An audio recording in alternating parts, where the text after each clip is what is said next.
Number 10. The Demons 3. The Demons 3 are the demon brothers that ruled the galaxy 1 billion years ago until they were banished by the Timeless Ones. Felix Faust summoned their power using a bell, a wheel, and a jar that they had created for this purpose, only to be foiled by the League. They later worked with Neron against the League, trying to bring the moon down upon Earth, and then skip ahead to the 25th century and we see the Demons 3 released from their prisons once more, and they battled the heroes of this time period only to be stopped by Zatanna's magic that was actually attached to the jar, bell, and wheel that they were imprisoned in. Skip ahead once more to the 30th century and they are once again freed and become the pawns of Mordru the Magician. They were all pretty easily defeated though, with two of them battling it out to their mutual obliteration, and then the superheroes are able to combine forces to overcome the surviving Ghast, who is imprisoned by Dr. Fate in the reconstructed JLA satellite.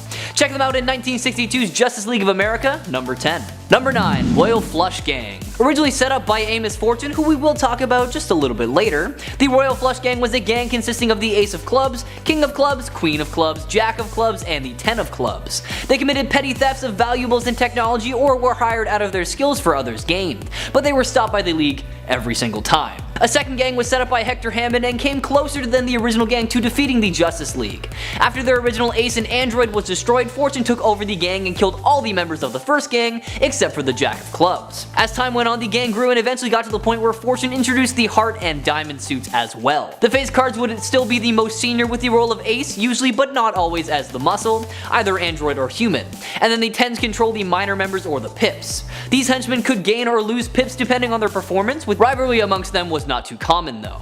Check them out for yourself to start learning more about them in 1966's Justice League of America, number 43. Number 8. The Maestro. Payne Cardine was once a musician who ended up turning to crime after he received some pretty bad reviews on his performances. Now, as somewhat of a musician myself, I can understand why that would make you upset, but like, come on, that seems just a little bit extreme. Using music as his main motif, Cardine adopted the costumed identity of the Maestro, a criminal who left clues in the form of music for his next crimes. In 1962, Justice League of America number 16, we see him using a music gang equipped with musical instruments that compel those in earshot to dance. The Maestro tried to defeat the Justice League by encasing them in indestructible bubbles. Cardine was eventually captured by Batman and Robin, who were assisted by a professional in musicology, and he was sent to prison and his musical crime spree was stopped for good. Why not check out this musical madman for yourself, starting with his first appearance in 1962's Batman number 149. Number 7. Weapons Master. A criminal from the 120th century, Zotar the Weapons Master is a highly intelligent supervillain who is an expert in all weapons from the future and an enemy to the Justice League. He went back in time with a cache of weapons to battle the League, believing that the one to defeat them would be invincible and able to batter the Intersolar Police, due to a book written by Wonder Woman herself which seemed to indicate that he was the one who defeated the League. Obviously he was defeated and was sent back to his time period where he went back to the drawing board and tried to figure out a weapon that would actually defeat them. Since then, he has returned to plague other incarnations of the League on several occasions, like when he tried to obtain Green Lantern's power ring, or when he was the leader of a cult that worshipped the League, although he has been defeated each time. Check him out for yourself, starting with 1980's The Brave and the Bold, number 29. Number 6. Saturna. Known as the Lord of Misrule, Saturna was an intergalactic warlord who took control of countless worlds, with few being able to oppose him. He had conquered many planets including Mosteel and was nearing victory on Terra Arcana. However, he didn't realize that the two of his top lieutenants, Simon Magus and Tazala, were stealing and dealing behind his back, selling off conquered planets to a human property development firm. Needless to say, he was not too happy about that one bit. I'll admit that Saturna was a bit of a showman and spent more time honing his public image than actually focusing on subduing his conquests. He was defeated and killed by the Creature Commandos, who was eventually killed by Tazala when he was no longer of use to her. Give his story a read for yourself, starting with his first appearance in 1961's Justice League of America number 2, all the way until his death in 2000's Creature Commandos number 8. Number 5. Animal Master. Gustav was just once a regular old animal trainer who made a pretty decent living traveling the world as a circus performer. Like many other performers though, fame and fortune started to get to his head and it got to a point where he began training his animals to commit crimes for him. Having been able to escape the cops on most heists, he began to get cocky and decided to escape by boat, and then this allowed Aquaman to enter the scene. However, he wasn't able to catch him this time around. This was both a blessing in disguise and a curse for Gustav because although he escaped, a terrible storm hit the area and completely destroyed his boat. Presumed to be dead by everyone including Aquaman, Gustav was actually very much alive and had found his way to a desert island where he tirelessly trained the animals he found on the island so he could enact his revenge on Aquaman. He was eventually able to lure Aquaman to his island, but he couldn't beat him and that ended in his arrest. Check out Animal Master for yourself in his first appearance in 1959's Adventure Comics number 261. Number 4. Laren. Residing in the realm known as Dimension Aqua, Laren possesses pretty much all the powers you would expect from Aquaman, just toned down a fair amount. Long ago, he led a revolt against the Queen Mera and forced her to flee to Earth, which is kind of a good thing because that's where she met Aquaman. Laren ended up following her and was able to capture Aquaman and Aqualad and brought them back to Dimension Aqua as prisoners. Thankfully, Aquaman was able to figure out a plan of action pretty quickly, and he alongside Mera and the rest were able to escape back to Atlantis, which just solidified Laren's position as the new ruler of the Dimension Aqua. A few years later, Mera ended up returning to Dimension Aqua and had discovered that Laren had gotten rid of all of her tools and tossed them into the Great Pit. This forced her to go toe-to-toe with Laren, and she was able to overpower him, shattering his mind in the process, leaving him completely and utterly useless. If you feel like it, give this villain's story a read for yourself, starting with his first appearance in 1963's Aquaman, number 11. Number 3. Captain Demo. Although his real identity is unknown, Captain Demo is a high-tech underwater pirate whose crew specializes in using very deadly and very experimental weaponry. Demo drives a fully functioning 16th century pirate ship that somehow works perfectly underwater, and of course when you drive a 16th century ship, you have to dress the part.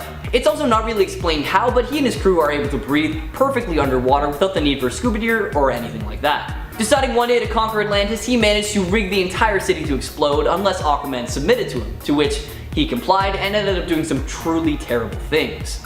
When he finally got the chance, Aquaman turned on Demo and knocked him out cold in a one-on-one fist fight. Topo the Octopus also helped out, and he took out the majority of Demo's men. However, enough of them were able to band together and rescue their captain so that they could live to fight another day. Check out Captain Demo for yourself, starting with his first appearance in 1975's Adventure Comics, number 441. Number 2. Scavenger. Peter Mortimer was a deep-sea diver and pirate who dubbed himself the Scavenger because, you know, he scavenges. With no real powers, he operated an advanced submersible vessel called the Scorpion Ship and plundered the seas. Hearing rumors of an alien artifact called the Time Decelerator, Mortimer traveled to Atlantis and confronted Aquaman about it because he believed that it was capable of making him immortal. He kidnapped Mera and Aqua Baby and poisoned the water in Atlantis, forcing Aquaman to help him find this new mysterious device. Funnily enough, he actually did end up finding the device, however, upon activating it, it regressed him in age until he stopped existing completely, forcing him to live in a limbo-like state for many years. He eventually was able to somehow make it back to his original age and size,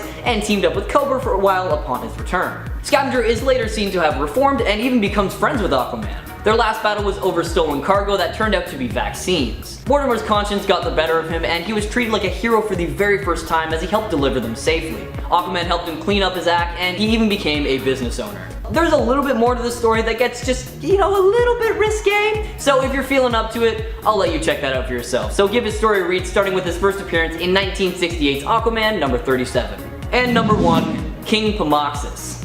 One of the many corrupt Atlanteans, Pomoxis was one of just the worst, conspiring to straight up eliminate Aquaman for being the chosen hero. Pomoxis summoned Aquaman back to Poseidonus under the pretext of investigating a series of bizarre explosions taking place just outside the city. When the two went to investigate, Pomoxis pushed Aquaman into the path of a spiraling vortex, sending him backwards through time like 2,500 years. Returning to Atlantis, Pomoxis assumed Aquaman's appearance and identity, and told everyone that the real Pomoxis died in the explosions. With Aquaman's reputation, he was able to do pretty much anything and everything. However, he was eventually taken down by the real Aquaman after he returned to the present alongside Aqualad.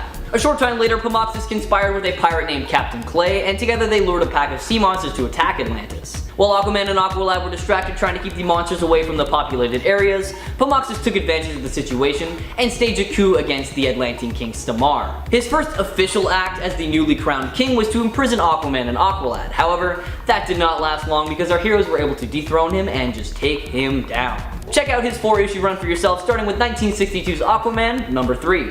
Number 10. Dexter. For those not familiar with Dexter, get ready because this little furball might be one of my favorite lanterns. At least my favorite red lantern. Dexter was originally named Dexter and was just your average house cat. One day, however, his owner was brutally murdered and he himself was tossed into a bag and into a river. Dexter was of course frightened and sad, but he also found within himself a fierce rage. An anger so intense that Atrocitus felt his rage rage and reached out to him, offering him a place among the Red Lanterns. That day, Dexter became the ferocious space kitty known as Dexter. While he has since become his own character, originally he was very much the sidekick of his beloved mentor, Atrocitus. Number 9. Hope Taya. You might be familiar with Lex Luthor's sidekicks Mercy Graves, but did you know he also had another bodyguard and sidekick as well? Her name was Hope Taya. Hope was first introduced in Adventures of Superman issue 573. When Lex became president of the United States, however, and failed to prevent an invasion, she decided to turn against him. When he realized that Hope was the leak and had told some shady stories about him to the Daily Planet, Lex Luthor had her secretly kidnapped and imprisoned. He tortured her and lobotomized her before Superman could manage to rescue her. Number 8. Black Swan. Black Swan is Yabit Umanturu, an alien from the alternate Earth of 1365. After being manipulated by Rabba Malal, known to her as the Great Destroyer, Black Swan set out to regrow her family, carrying with her their DNA and brain scans in order to do so. As she looked for a new world to rebuild her life on, she ended up on the Earth of Reality 616, attempting to convince others to destroy their Earths in order to avoid the disaster that was the incursion of worlds. Following the events on Battleworld and the whole rebuilding of Earth 616 and the multiverse, Black Swan found herself allied with Hela, who at the time was working with Thanos. From there, she ended up joining the Black Order, which would later be reformed. Number 7. The Walrus. Does anyone remember the Wonderland Gang, or just me? This was a gang that villains Tweedledee and Tweedledum led, composed of a collection of Wonderland-inspired characters. The Walrus became one of them. Just like many of the other members of the gang, he was pretty useless as a villain. The Walrus's real name was Mo Blum, and to fight against the heroes who would oppose his leader's criminal ways, he would fight using a tusked mask that he wore on his face. He had no superpowers to speak of, just that sweet mask that, as you can expect, was not really as effective as I'm sure he'd hoped it would be. Number 6. Supergiant. Supergiant was one of the members of the Black Order that we did not get to see join the Marvel Cinematic Universe, and almost seemingly as part of her being cut out of being represented in the film, she also then died in the comics during the events of No Surrender. Not sure why everyone was hating on Supergiant. The issue of Avengers in which she died, Legacy number 680, was released in February of 2018, while Infinity War came out in April of 2018. She was a telepath who could easily unlock information or secrets within someone's mind. Perhaps she was simply too powerful for her own good, and that's what led to her being killed in the comics and kind of erased from existence in regards to the MCU. Still,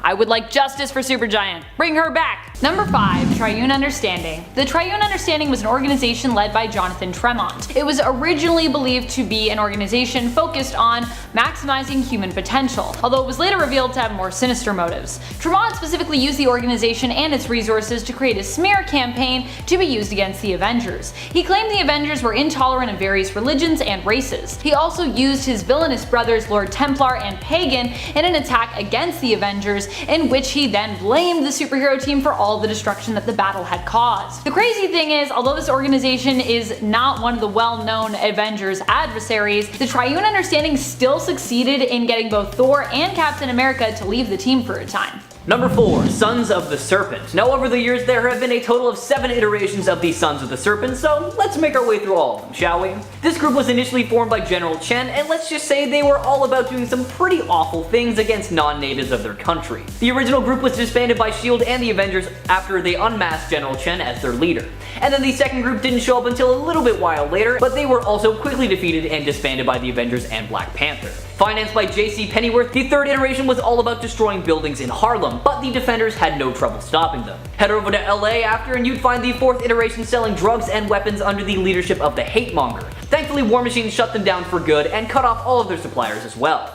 The fifth iteration was super into magic and mysticism and led by Serpent Man himself, however it's actually unknown if they were ever stopped, so honestly they could be practicing to this very day. The six Sons of the Serpent controlled New York's justice system for a period of time, and they would have been a much bigger threat had they not been stopped by Daredevil. And then finally, the seventh iteration of the team went back to their roots and were patrolling the American border, not letting anyone into the country unless they were a citizen. Not only that though, they were also sending some of these immigrants to Carl Malice as test subjects. Thankfully though, Captain America caught wind of this and their villainous ways were put to an end. Number 3, Chaos King. It's kind of unfortunate what happened to the Chaos King. He actually seemed like a pretty neat villain in theory. The event that he is primarily known for is the Chaos War. Unfortunately, Chaos War took place right before the Epic Fear itself in terms of Marvel chronological print history, and kind of became overshadowed by it. Ultimately, it also felt a lot less planned out. The Chaos King, also known as Matsu Mikoboshi, is a cosmic entity and basically Japanese god who met his end during the events of Chaos War, where he was defeated. During Chaos War, the Chaos King used his powers to reverse the effects of life and death, meaning the dead heroes came back to life, while those who had been alive were now deceased instead.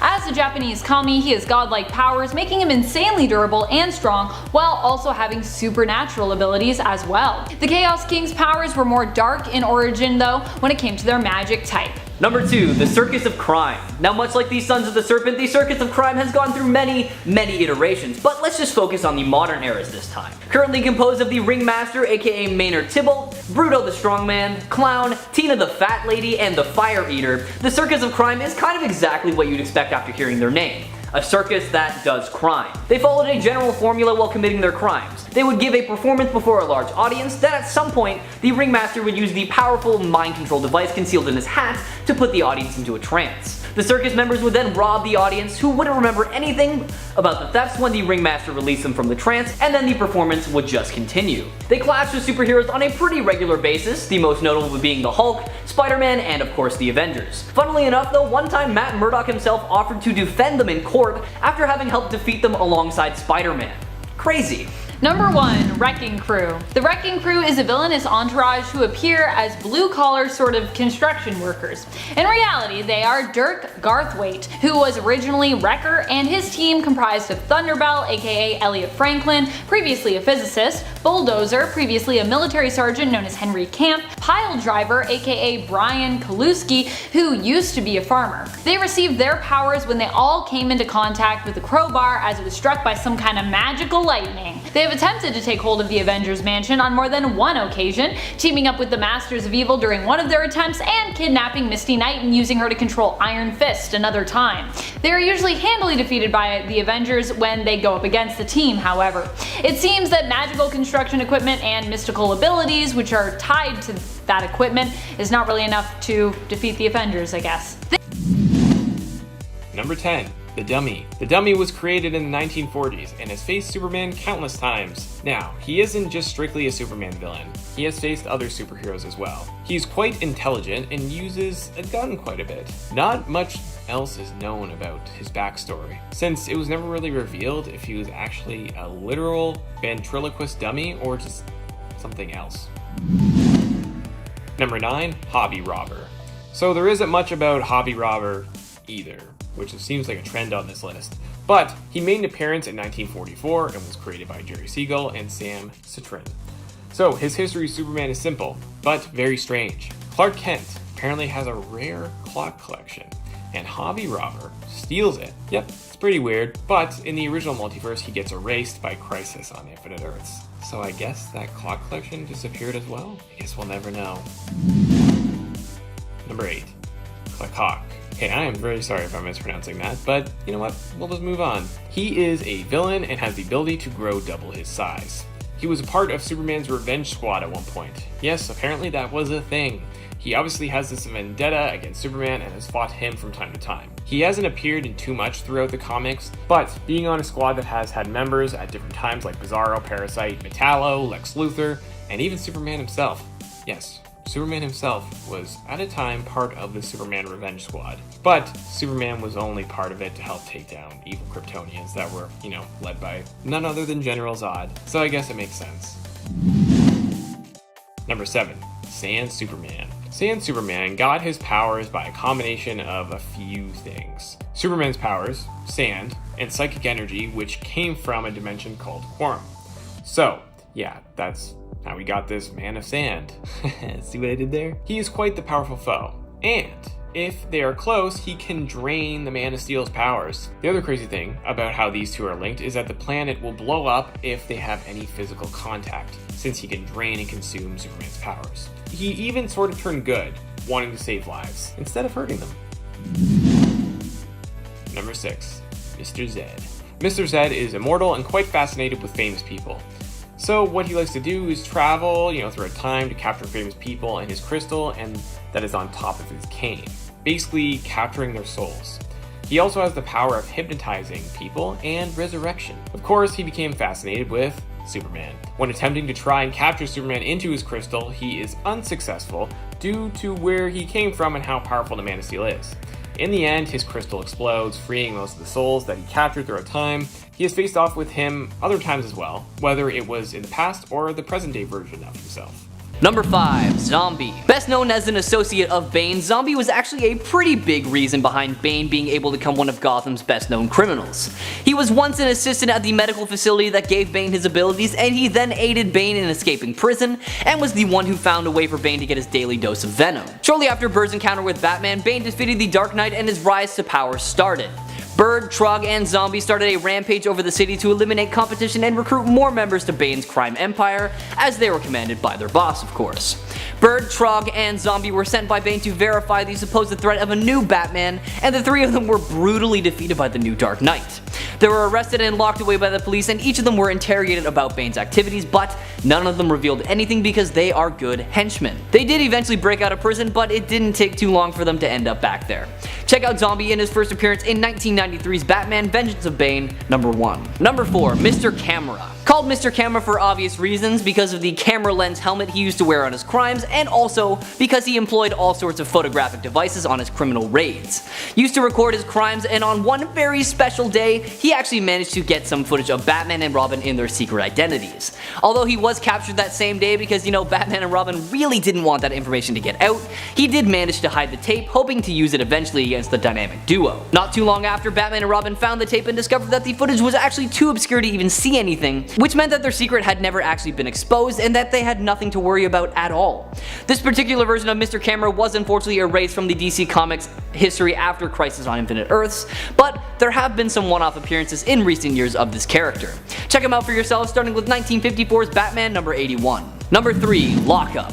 Lyle Bolton, aka Lockup, is another non-powered villain who specialized in incarceration, high-tech security weapons, and escapology. He was first seen capturing the criminals Cheraxis and Maxwell Veazey, but decided that these minor villains were too easy for him, and went for the big guns in the form of Two-Face, who he successfully captured and took back to his private prison. He is eventually stopped by the police while targeting a criminal turned state evidence, and is revealed to be Lyle Bolton, who was previously discharged from the police academy for being too gung-ho and dismissed from several security jobs. Later during the events of No Man's Land, having taken control of Blackgate Prison in the aftermath of the Cataclysm. He enlisted the KG Beast and the Trigger Twins to act as the wardens for his prison and ruled with an iron fist, but Batman tolerated his presence because he required Lockup to keep captured criminals in check to prevent Gotham from being overrun with them. Lockup was kept under strict orders to treat the prisoners well, and then towards the end of the event, Batman enlisted Nightwing's help to overthrow Lockup so Blackgate could be used by the lawful authorities once again. Check him out in his first appearance in 1996's Robin Volume 2, number 24. Number 2. Johnny Stitches. A Gotham City underboss for the Intergang, Johnny Donetto worked for Tobias Wales until he was caught stealing from him and was subjected to some pretty serious torture and mutilation, and just straight up thrown out of a window to die in an alley. Thankfully, he was found by Bruno Mannheim, who thought that Johnny had some potential, and he had Desaad fix him and stitch him up as best he could. Now operating under the name Johnny Stitches, he worked aggressively to remove the remaining large criminals in Gotham after the deportations of all supervillains from Earth. With his newfound power over people, Stitches used the Iceberg Lounge as a meeting place for Intergang and would eventually cause Penguin some pretty big trouble with the various vigilantes of the city. After Batman's sudden disappearance, Stitches organized a wager in Intergang's HQ, but they were interrupted by Vigilante, who broke into the place and challenged Stitches with the intention of killing him. Arming himself with a knife, Stitches was about to start his attack, but Vigilante was suddenly attacked by an invisible person that pushed him out of the building. Check him out in 2008's Gotham Underground, number 3. Number 1. Film Freak II. Known only as Edison, this man is the second Film Freak, a disturbed cinephile who had a strange obsession with Catwoman, and ran a late-night WUAB TV Studios operated show displaying amateur film clips made by his underlings. After obtaining footage from one of his henchmen showing Selina Kyle and Holly both wearing their Catwoman suits, he poisoned his goons, citing Alfred Hitchcock's suspicion, in order to not let him divulge the information. He later deduced the real Catwoman, Selina, was hiding in Gotham City under the pseudonym of Irina Dubrovna, the main character of Val Lewton's 1942 film Cat People.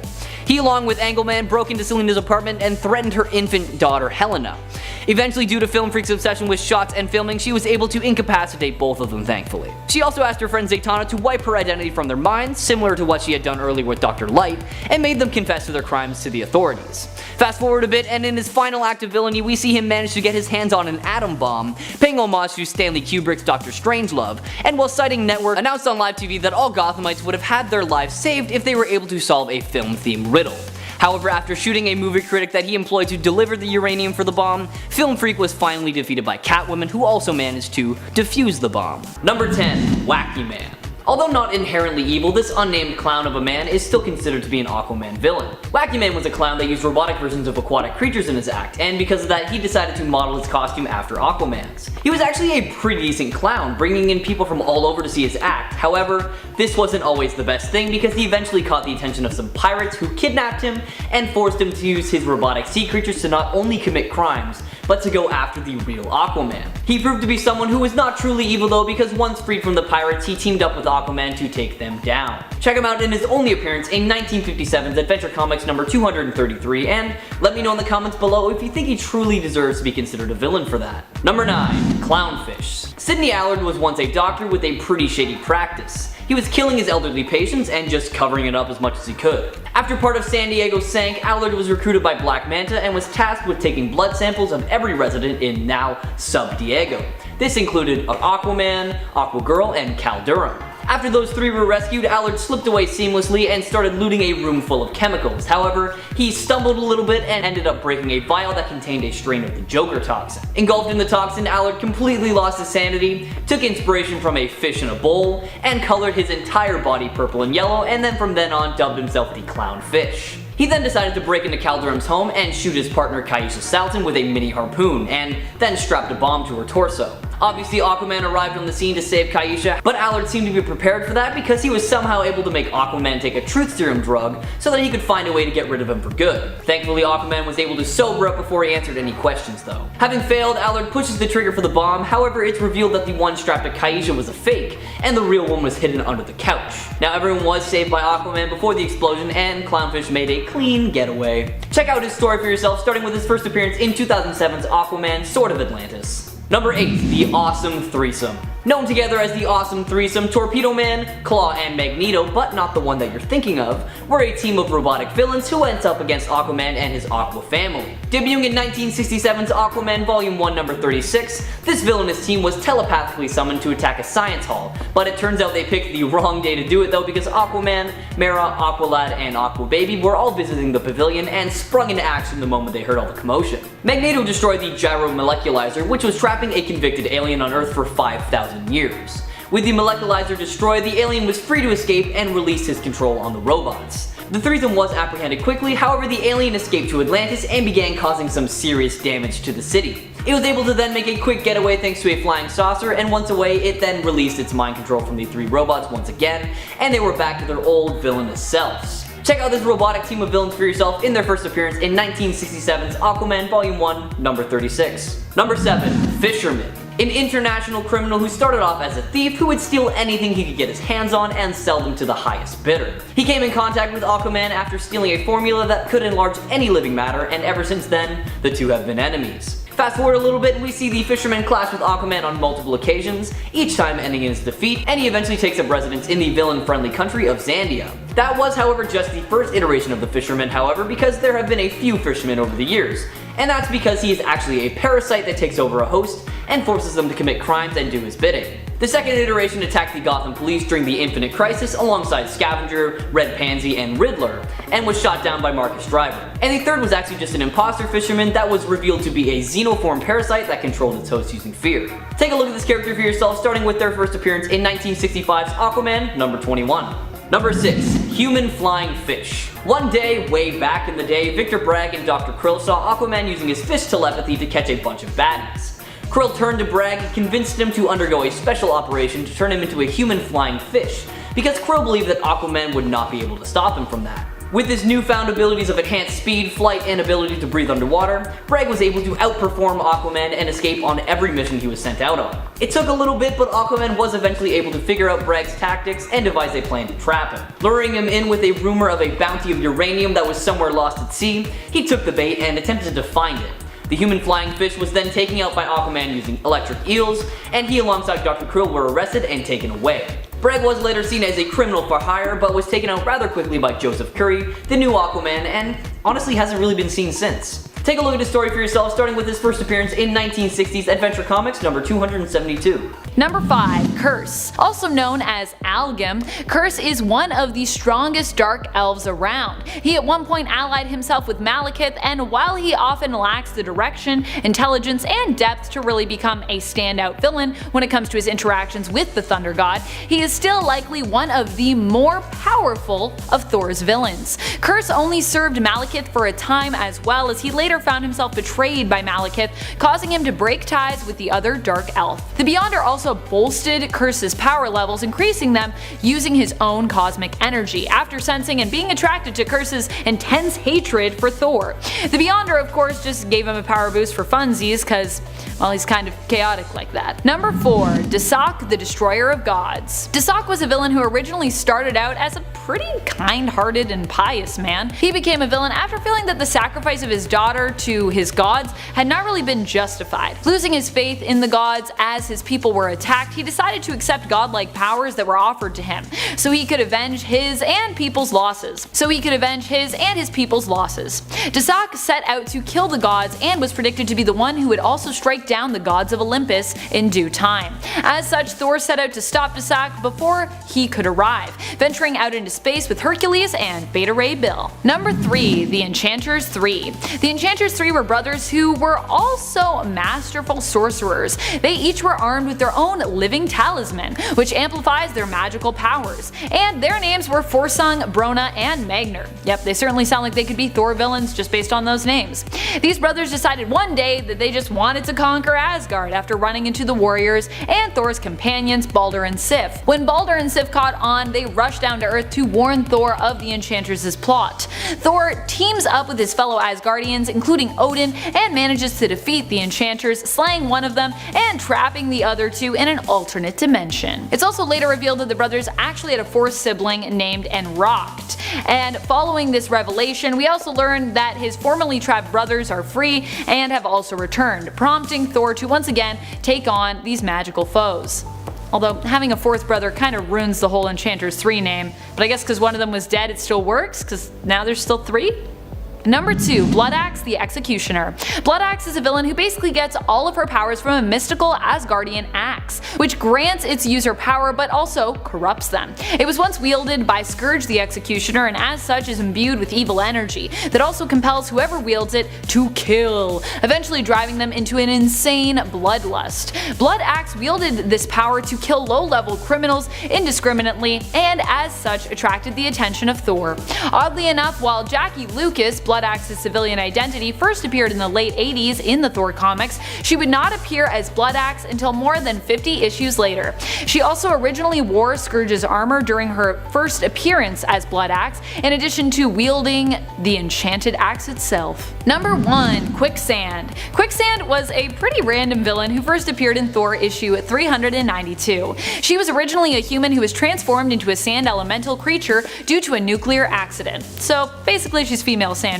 As such, she holds a pretty big grudge against nuclear power, which seems to have been trendy to do in the 80s, as there was also a protest going on at the power plant she attacked at the time that she attacked it. This comic was likely reflecting the opinion of the times, as the Chernobyl disaster would have only happened a couple of years prior to this issue's release. It came out in 1988 and the disaster at Chernobyl happened in 1986. History. People at the time were likely afraid of nuclear reactors and the dangers of having a power plant nearby due to the relatively recent and severe disaster that had happened. Quicksand as such attacks the power plant, blaming nuclear energy for her mutation, when Thor comes along and stops her. Oddly enough, this wouldn't be the last we'd see of Quicksand either in the comics, or even the last time we'd see her fight Thor. Still, she's pretty obscure. Number 10. DeathUrge. Similar to how the DC Universe has the Black Flash acting as messenger of death, Marvel decided to dip their toes into that realm as well, and out came DeathUrge, a wraith-like superhuman entity with the ability to fly at some ridiculous speeds, turn intangible, and of course, pull various weapons like spears and swords out of their body.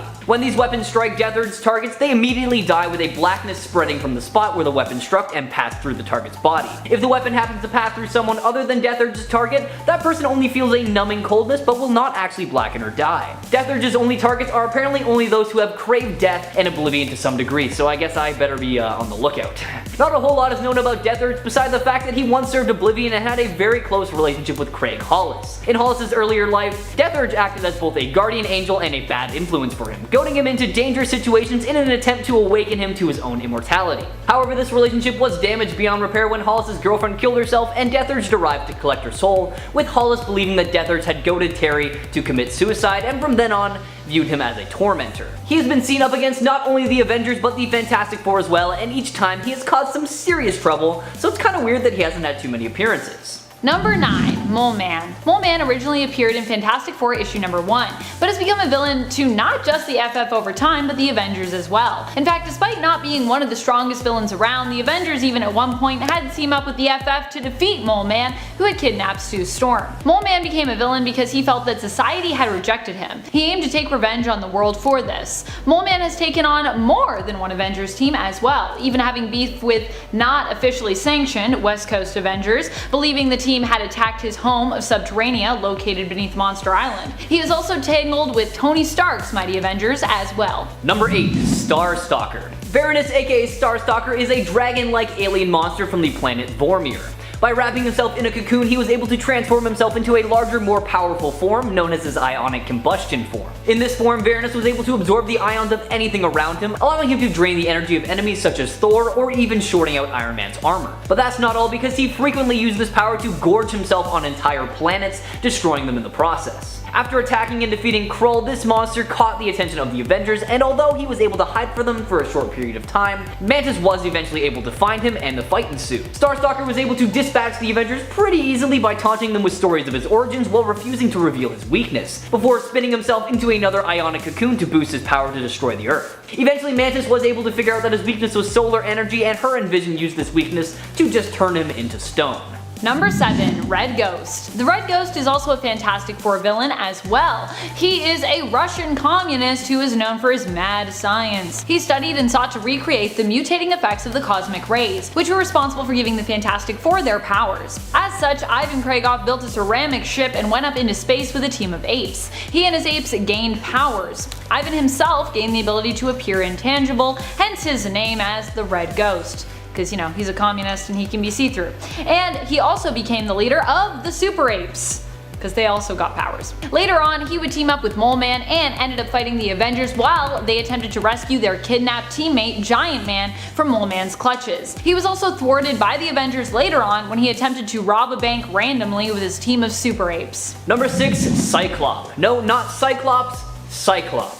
Also known as One Eye for, well, obvious reasons, Cyclops was a member of an ancient insect alien race that worshipped the Dark Gods, and because of this, Cyclops was eventually chosen by the Dark Gods to find a power source for them in exchange for his race getting to conquer Earth. He was quickly able to capture the Hulk, however the other members of the Avengers were able to defeat him relatively easily, and this resulted in Cyclops losing the Hulk. Deemed as incompetent, the Dark Gods abandoned him as their agent, and he was dumped into the microverse by them, with no way to return to his original size or home world. Still wanting to impress the Dark Gods in any possible way, he devised and executed a plan that turned him into the god of the microverse. He was confronted by the Hulk and Jarella, but managed to hypnotize and enslave the Hulk. However, that didn't last for too long, so out of desperation, Cyclops just accidentally annihilated himself with one of his devices.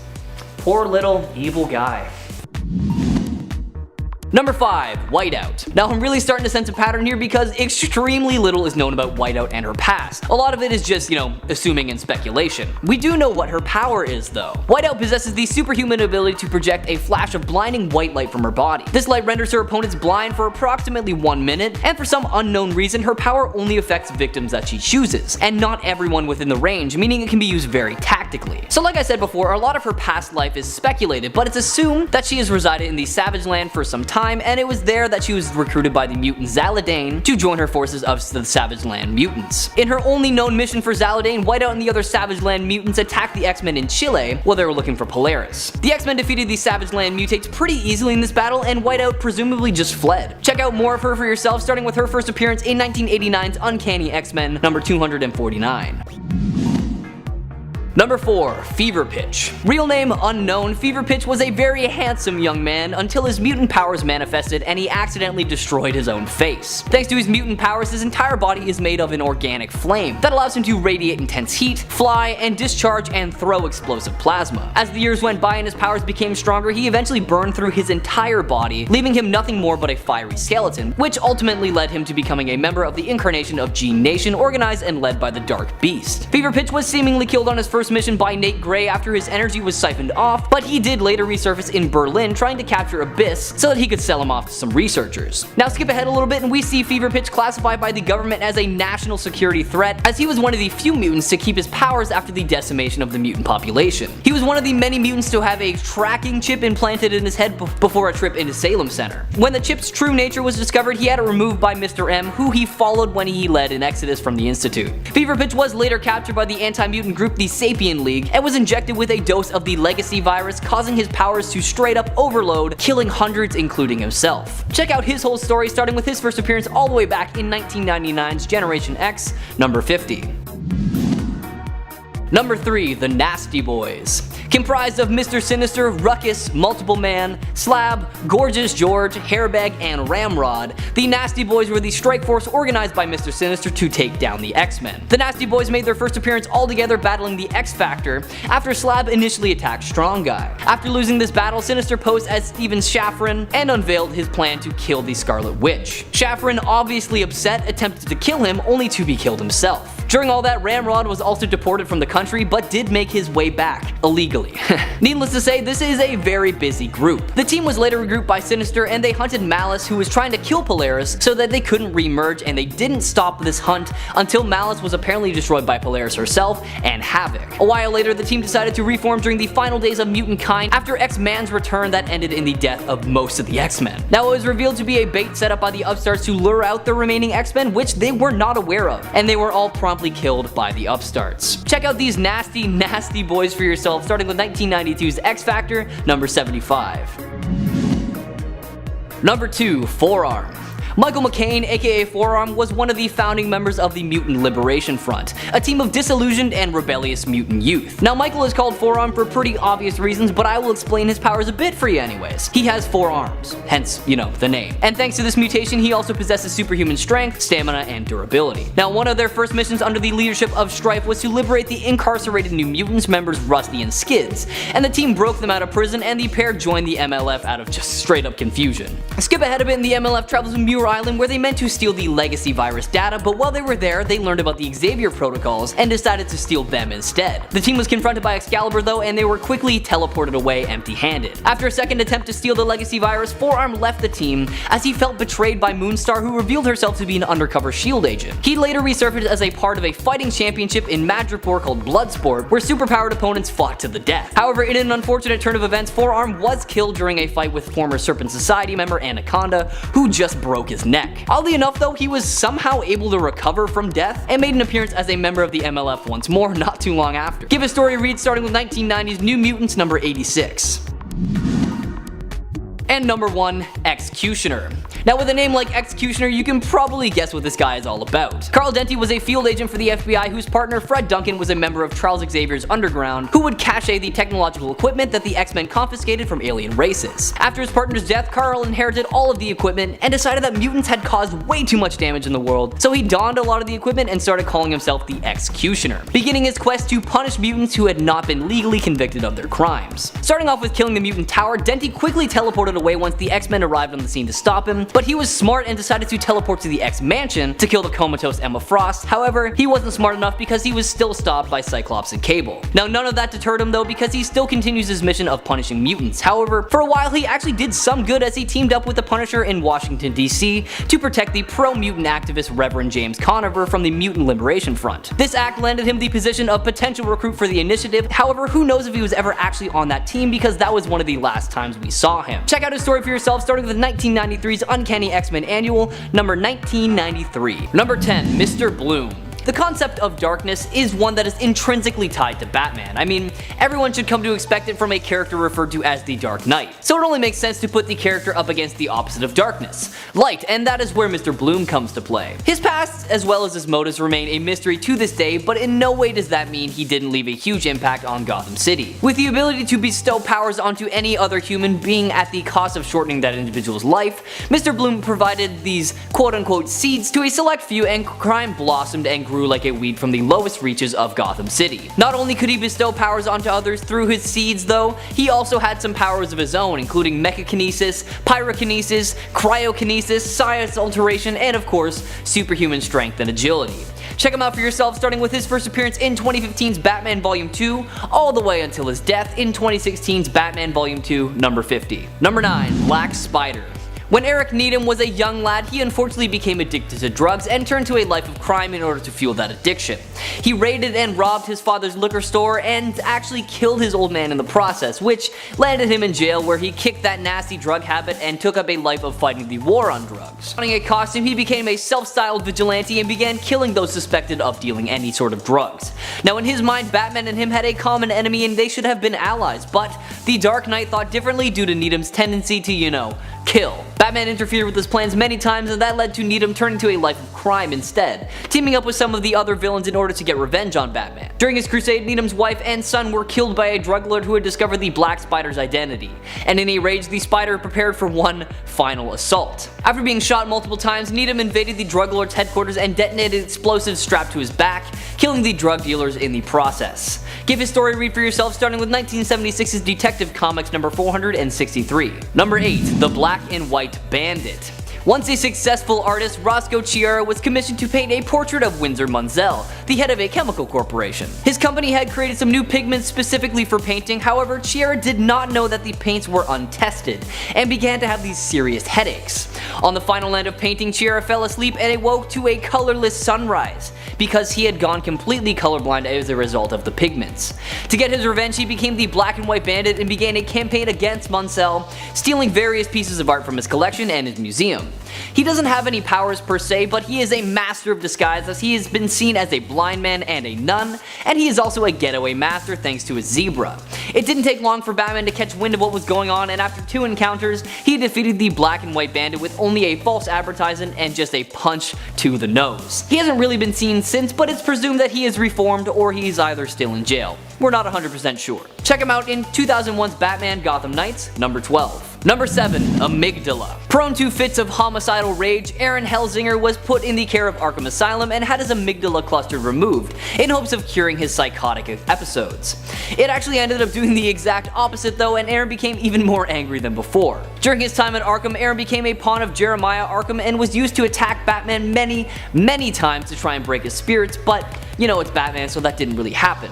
A short time later, Bane orchestrated a massive breakout at Arkham Asylum, and all of the patients, including Amydala, were freed, and he teamed up with the ventriloquist to wreak some havoc on Gotham City. It didn't take long for Batman to take down Amydala and arrest him, sending him to Blackgate Penitentiary, where he became the star member of the prison softball team. He was eventually released and actually lived in the same apartment building as Dick Grayson for a while, all until Blockbuster blew up the entire apartment complex. Check out Amydala for yourself, starting with his first appearance in 1992's Batman, Shadow of the Bat, number 3. Number 6, Merrymaker. Dr. Byron Meredith was a crazed doctor that worked at Arkham Asylum who used pretty interesting methods to treat and rehabilitate his patients, his favorite being torture. Byron was one of the few doctors who could actually tolerate the Joker, and he ended up becoming obsessed with him and just studied him endlessly until he was fired and went into a solo practice. Eventually creating the costume for the Merrymaker, Meredith created that role so that he could lead his 4 new Joker-obsessed patients into a life of crime. Meredith's plan was to create this uncanny society so that the 4 would do his bidding. While the Joker-themed criminals attacked civilians, Meredith would sneak into a nearby building where one of his enemies, either his ex-wife, her lawyer, etc. would be, and this way he could easily perform a kill, while the members of the League of Smiles would attract Batman and the GCPD's attention. Check the Merrymaker and the League of Smiles out for yourself in 2013's Detective Comics Volume 2, number 16. Number 5, Master Jailer. The Master Jailer, aka Death Trap, worked for Star Labs in creating cells for superpowered individuals. He is incredibly smart and was asked to try and figure out a way to hold Superman in the cell, but proved he couldn't do it. That didn't stop his obsession with trying to figure out how he could one day trap the Man of Steel in one of his cells, though. He found out Superman's identity, Clark Kent, and wanted to try and go after his friends as a way to get him to cooperate. He also teamed up with some of Superman's longtime foes, but he was never able to fully capture the Man of Steel like he always wanted. Number 4. Atomic Skull.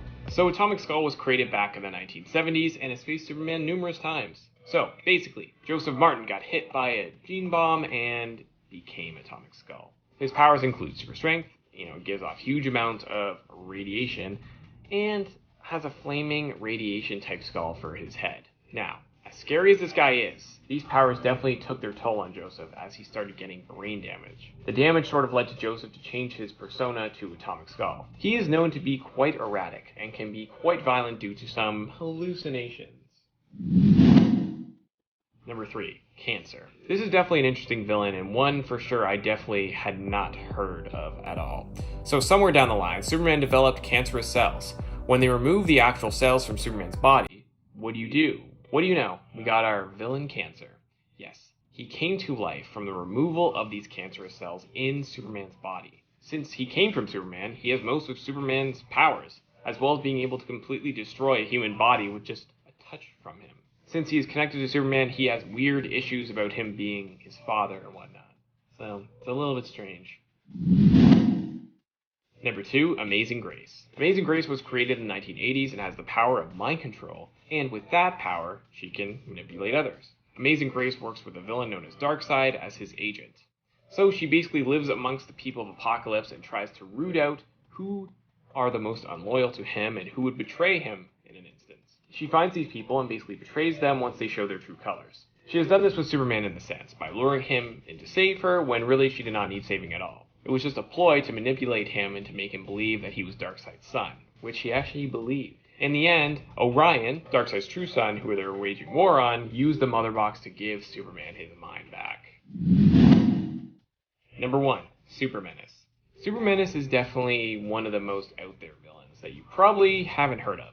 The origin of Super Menace is that when Superman got sent to Earth in a spaceship from Krypton, his spaceship collided with another alien spaceship, which was Super Menace's. What happened from that collision was Superman's spaceship got copied and duplicated into this other one, creating the persona Super Menace. He landed with parents that definitely were no Martha or Jonathan Kent, and instead of growing up loved, he grew up in a not-so-good household where he ultimately became a villain.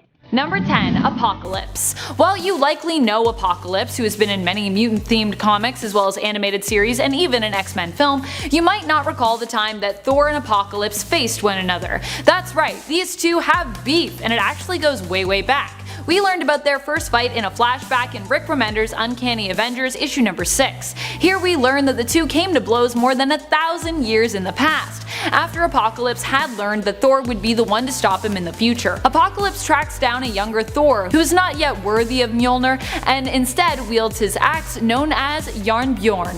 Unsurprisingly, during this first fight, Thor would be defeated by Apokolips and was forced to retreat. But this would not be the end of their feud for the two enemies, and they would of course come to blows again later on in their lives, as was predicted. Number 9. Mangog. Mangog is a villain who embodies and carries within itself the rage of their entire race, which was destroyed by Odin. We don't really know why Odin and Asgard decided to eliminate this race of beings, but they did. And so Mangog came to existence as the physical manifestation of that race's hatred towards all things Asgardian. This hate obviously extended to Thor. This has prompted the two to clash over the years. Oftentimes Mangog is too strong to be defeated in battle, however the being feeds off of psychic energies, and if one can cut it off from its source of hatred, which fuels Mangog, it could easily be defeated. Number 8. Gladiator. Gladiator always tends to show up to fight Thor in the most random stories. One such story even sees him taking on the all-new Thor, Jane Foster's Thor, when the Shi'ar gods decide they would like to prove their worth by defeating her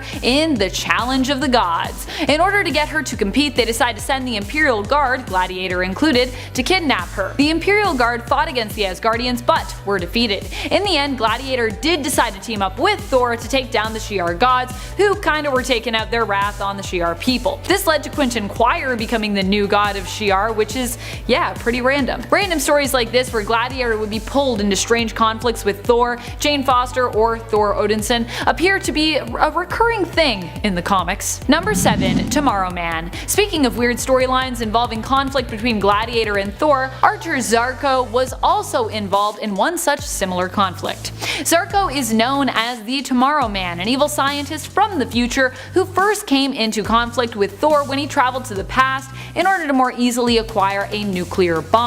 This prompted Thor himself to time travel in order to pursue Tomorrow Man. Later on, Zarko would also recruit Gladiator from an alternate future to fight and defeat Thor, speaking of that feud that those two had previously. Number 6. Ragnarok. For those who cannot see the sometimes dramatic similarities between the superhero genre and soap operas, by the way, this is one of them. Ragnarok is Thor's evil clone. He was created using a strand of Thor's hair that Iron Man had found. Or so Tony claims. I definitely think he was pulling out strands of Thor's hair while he slept, or just pulled some out of his hairbrush super sneakily. But no, the story is he just found a hair of Thor's and decided to keep it, just in case. In case of what, Tony? In case of what?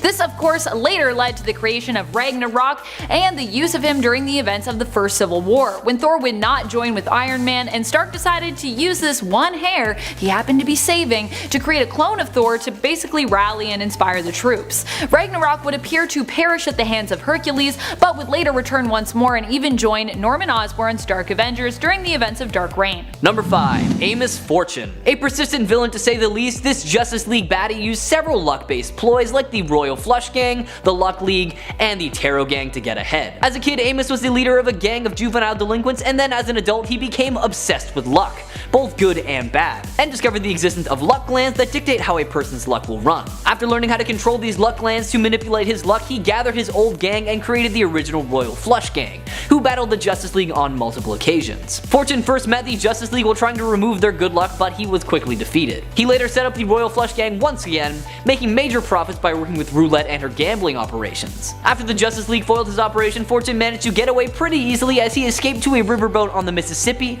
where he was then shot at close range by a widow of a discarded card, the Two of Clubs. Check out his story starting with 1961's Justice League of America, number 6. Number 4. Epoch, Lord of Time. A powerful being from the year 3786, Epoch the Lord of Time goes head to head with the Justice League of America using his Chrono Cube to peel back the 4th dimensional veil of time. Since his initial defeat by the JLA, this fugitive from the future learned how to move laterally and diagonally through history, accessing armies and weapons spanning across millions of years. His greatest desire was to conquer space and time, and to make sure his bid to rule all reality was successful, he sought out to eliminate the Justice League's ancestors, erasing them completely from existence, which he was more than capable of doing. At some point, the Lord of Time created a frozen moment in history called Time Point, and he eventually evolved into the being known as Epoch, who wanted to master the time stream, changing events to grant him power. Epoch seemingly died in the JLA Wildcats crossover, however he did return once again as the Lord of Time in the Brave and the Bold series. Give his story a read starting with 1962's Justice League of America, number 10. Number 3. The Key. No one knows the real name of this villain, but we do know that he was originally a chemist with Intergang, obsessed with unlocking the secrets of the physical world and the human mind. To this end, he has augmented himself with chemical cocktails, boosting his baseline cognitive abilities into the superhuman range. A common opponent of the members of the Justice League of America, the Key will never be satisfied until he has picked the contents of their minds apart and cleared a path to total global domination. Although all his attempts to take down the JLA failed, that never stopped him from trying. At one point, he manages to infiltrate the JLA's headquarters and traps the team in a fantasy realm of their own creation, intending to siphon off all of the energies of their inevitable victory in order to increase his power. He almost succeeds if it were not for the intervention of Connor Hawke, who beams up to the JLA headquarters while the Key is present due to a pre-arranged meeting to discuss him becoming a member of the League. He eventually returns to fight the Batman, attempting to provoke the Dark Knight into murdering him so he could escape life itself, but the plan proves unsuccessful.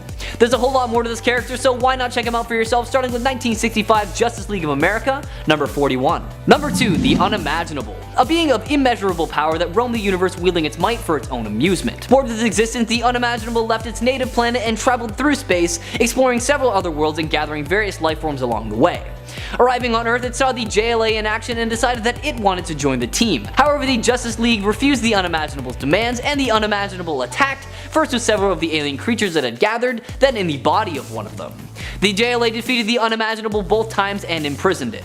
Years later, the Unimaginable returned in outer space, battling the Green Lantern named Aaliyah, whom it had previously encountered and just wanted some revenge on. The Daxamite hero Valor saved Aaliyah and seemingly disintegrated the Unimaginable with a burst of laser vision. That was in the end though, because after being captured by LexCorp, it was contained in a chamber called Lockdown 6. The Unimaginable's capsule attracted the attention of Darkseid and the Akarans, the former wanting its power while the latter saw the dangers of it. The Unimaginable was freed from its prison and its host Dr. Bendorian sought to transfer its energy to a new host, in which it was to be Maximum, who had been engineered by LexCorp to serve such a purpose. The Unimaginable succeeded and Maximum inherited the power of a god. Have I caught your interest? Good. Check out this powerful energy being for yourself in 1966's Justice League of America number 42. Number 1. Shaggy Man.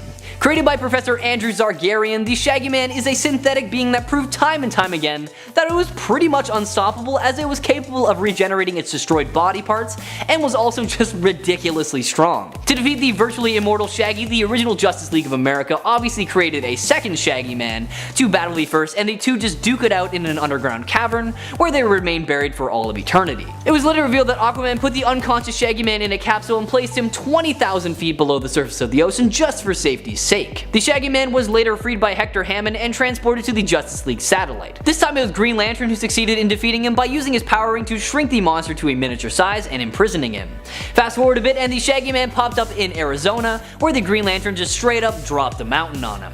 Soon after, the town of Justice was built around the mountain, and eventually the Shaggy Man broke free of his mountain prison. The Justice League defeated him after learning from his creator, Professor Zargarian, that the Shaggy Man's fur was a fiber optic conduit for energy created by photosynthesis. The Justice League managed to shave him and dump him on the dark side of the moon before his hair could grow back, and well, that was that. Check him out for yourself, starting with 1966's Justice League of America. Number 10. Nanny.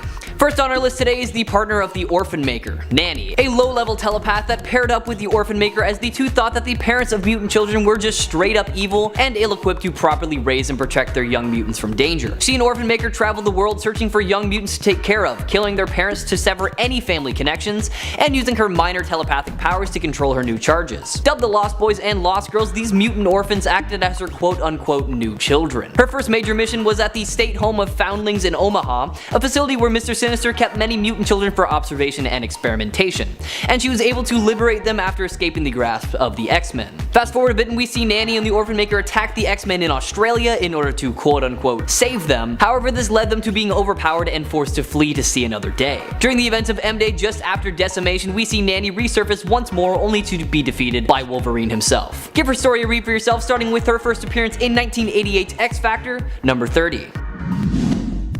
Number 9. Tusk. Not a whole lot is known about the early life of this Inhuman, and honestly not knowing how he turned out to be like this makes him just that little bit more terrifying. Tusk has the ability to grow in power and in size into this monstrous form, as well as the power to produce smaller versions of himself that can act independently thanks to a psychic link. Tusk served Apocalypse as one of the original recruits of the Riders of the Storm, which lasted for quite some time until Strife overpowered Apocalypse and the Riders served under him. Fast forward just a tad and we see the Dark Riders return when a lot of the mutant population began dying thanks to the effects of the Terrigen Mist. They went on a bit of a killing spree, getting rid of any mutant healer, believing that their powers were a violation of the natural order, and the reasoning behind that was that mutants had had their chance at survival and that delaying their extinction was not the way to go about it. This caught the attention of Magneto and his X-Men, and the team set out to take down the Riders, succeeding after Magneto overpowered them and finished them off for good with some good old explosives. Check out Tusk's story starting with 1991's X-Factor number 65.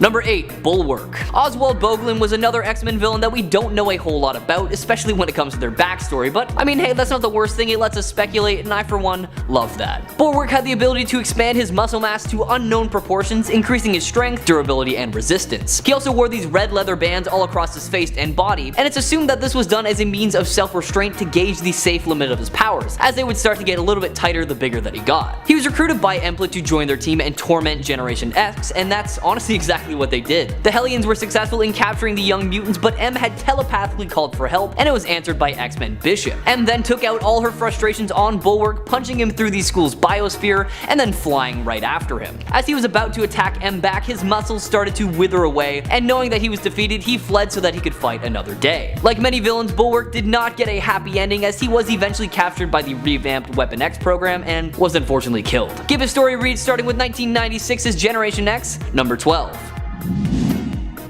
Number 7. Spore. Andrew Graves developed his unique mutation at a pretty young age. Now what was that mutation, you ask? Well, for starters, he had a very animal-like appearance, kinda like Bigfoot, but that's not all, because his real ability was that he was able to control people's moods and actions through pheromones. Growing up with an abusive father who forced his mother to kill herself, Andrew grew up with an intense hatred for humans, and began using his powers to make others turn on each other and kill each other. He eventually adopted the name Spore and became a member of the Acolytes, and as a member of the team, countless civilians and innocent people lost their lives.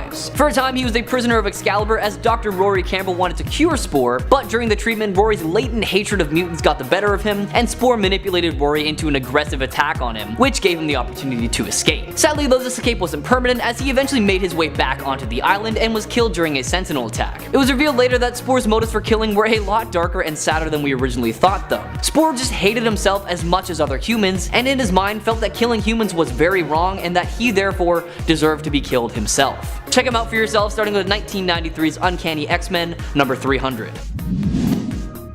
Number 6. Barrage. Another one of the original recruits of the Dark Riders of the Storm on this list today. If you're not familiar with Barrage, he had the ability to transform his forearms into organic weapons capable of collecting ambient energy, and then firing it into powerful explosive blasts. Barrage served as an agent of Apocalypse and seemed to follow him no matter what the task was given, as he was a part of the attack on X-Factor's ship and the attack on the Inhuman city on the moon. Alongside the other members of the Dark Riders, Barrage switched sides and served under Strife after he was able to best Apocalypse, and they defended Strife's moon base from the X-Men and mortally wounded the unfit Apocalypse in combat. After Strife's death, the Riders traveled the world challenging any and all mutants, killing Mesmero and even their own Synapse in the process, as they were too weak to even be considered worthy of living. Barrage was one of the few members of the Riders to survive the massacre by Wolverine because he actually wasn't a part of the team at the time. Honestly, lucky him. Fast forward a bit and the Dark Riders, including Barrage, embarked on a journey to kill mutant healers after a Terrigen mist cloud was spread throughout the world, endangering mutant kind, believing that the event was to be a test of strength so that only the strongest would survive. When they attacked the healer Shen Zorn, they were caught off guard by his display of ultimate power, which unfortunately cost Barrage his life. Check him out, starting with 1991's X Factor, number 65. Number 5. Quintets. The Quintets were Harley's gang that she put together after striking out on her own, separate from the Joker. She got them all matching button-down shirts that kinda remind me of bowling shirts, to be honest, with their names embroidered on the front. And she even held auditions when putting her gang together, choosing from a few old favorites and former goons of the Jokers, as well as some new yet lovable goons. They only lasted a few issues, but the Quintets were pretty fun while they lasted, and they helped give Harley some of the confidence she was looking for in regards to starting to build her own brand and criminal empire. The original team included Buster, Louis LeBeau, Kenny and Nick's Two Bear, and Lester Wilde. Though Lester was pretty useless. He fancied himself a Joker look-alike and imagined that Harley was in love with him, but he died on the team's very first mission. He also had literally no skills. Number 4. Gustav Hauptmann. Gustav Hauptmann was a scientist who originally was in Adolf Hitler and Red Skull's employ. However, he found himself kidnapped and forced to work for Dr. Doom later on in his life. Surprisingly, he actually found a lot of joy in his work as one of Doom's minions. Unfortunately, he didn't last too long. When the Fantastic Four infiltrated Doom's castle, Victor sent Gustav after them. Gustav took a flamethrower for the job, thinking it would be the best weapon against the heroic team. Dr. Doom, however, disagreed, worried for his priceless artwork which hung in the castle. In response to Gustav's poor choice, Doom killed him using a sonic device, and oddly enough actually ended up letting the FF go just immediately after that. Gustav was survived by his brother Gert, who then took his place as Doom's new mad scientist minion. I feel like that would be an awkward conversation. Your brother, I just killed him. Do you want to become my new mad scientist minion? I'd be like, no, I'm not. No, I don't want to die. Number 3. Honeysuckle. Honeysuckle was Poison Ivy's young protege and sidekick who appeared alongside some of the other Super Foes sidekicks in the original Super Friends in issue number 1. There, Poison Ivy was seen instructing Honeysuckle on how to climb, or more chastising her for wasting time chatting away. More speed and less talk, Honeysuckle! Honeysuckle looked pretty cute and also appears in the following issue of Super Friends, but we haven't really seen her since. It's also implied that there was some sort of competition where these youngsters auditioned to become supervillains in training. Bizarre. When I grow up, I want to be a supervillain too. Actually, that is true. I do want to be a supervillain. I would love to be Poison Ivy's protege. Number 2. Nasty Boys. People may remember the Marauders. It's hard not to, considering that they were the ones responsible behind the death of so many Morlocks. Poor Morlocks. And now, of course, the Marauders name has been redeemed by Captain Kate's new team of Marauders, who travel about working for the Hellfire Trading Company and freeing oppressed mutants around the world, helping them travel safely to the mutant nation of Krakoa. But while everyone has been talking about the Marauders on and on, Mr. Sinister decided afterward to create a new villainous sidekick gang, the Nasty Boys. Oh my! That's how I always read Sinister, by the way, in my head. I read him as like this hoity-toity, overly extravagant British man. That's my Nathaniel Essex. The Nasty Boys only lasted a few issues, but goodness, what a name and what a team. The team made their last appearance in Uncanny X-Men from 2019, not to be confused with the 2019 X-Men series. There's Uncanny X-Men and then there's X-Men. I know, it's confusing. We have X-Men 2019, Uncanny X-Men 2019, but they're separate. But the Nasty Boys were actually a product of the 90s. I mean, with a name like that, are you surprised? Number 1. Gaggy. Despite only appearing in a few issues, Gaggy quickly became a fan favorite. He first appeared in Batman issue 186 as the Joker's sidekick. Gaggy was a short entertainer and comedian that the Joker mainly kept around for, well, entertainment. However, despite how entertaining Gaggy was, he was not as useful as some of Joker's other henchmen, and ended up being replaced by Harley Quinn, who was also known for being Joker's girlfriend. Jealous of Harley, it was later revealed in Gotham City Sirens that Gaggy actually attempted to get rid of her, seeking revenge on the sidekick that had replaced him, but ultimately he failed, due to the interference of the other Sirens, Catwoman, and Poison Ivy. Gaggy's full name is Gagsworth A. Gagsworthy, and he recently reappeared once more in The Three Jokers book number 1, proving that although he may be lesser known, he has not been forgotten.